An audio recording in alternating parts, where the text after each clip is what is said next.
Dead of Winter explained, when help arrives too late. We like to believe that help always means salvation, that if someone arrives in time, everything can still be fixed. Dead of Winter quietly destroys that belief, because this story isn't about whether help comes, it's about when it comes. At the beginning, the characters still think like normal people. They believe in rules, in right and wrong, in patience. They wait, but Winter doesn't pause, isolation doesn't negotiate, and fear doesn't care about morality. As time stretches on, something subtle happens. No big villain, no sudden betrayal, just erosion. Every hour alone forces a smaller compromise. Every decision becomes less about what's right, and more about what works. And that's the real psychological shift this film explores. Survival doesn't turn people evil, it turns them efficient. Empathy narrows, trust becomes a risk, hope becomes dangerous. The brain slowly rewrites its priorities, from values to outcomes. So when help finally arrives, it feels wrong. Not because help is bad,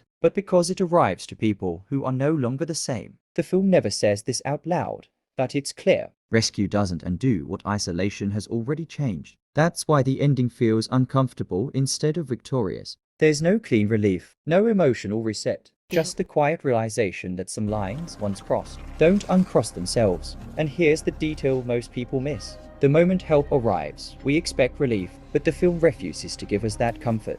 Because help forces reflection. Suddenly, every choice made during isolation gets a spotlight. Every rationalization feels heavier, not because it was wrong, but because now it has witnesses. This is where guilt enters. Not loud guilt, quiet guilt. The kind that asks, would I have done this if someone was watching? That's why the characters don't celebrate rescue. They hesitate. They distance themselves. Help doesn't feel like a reward. It feels like judgment. When warmth finally returns, it clashes with the version of self shaped by the cold. That's the real tragedy of Dead of Winter. Not the danger, not the waiting, but the gap between who you were and who survival required you to be. The film never tells us whether the characters deserve forgiveness, because that's not the point. It asks us to decide, if you survived the same way, would you forgive yourself, or would you tell yourself that help simply came too late to matter? That's why this story lingers. Not because of what happened, but because of what could happen to anyone, given enough time and enough silence. If this breakdown made you see the film differently,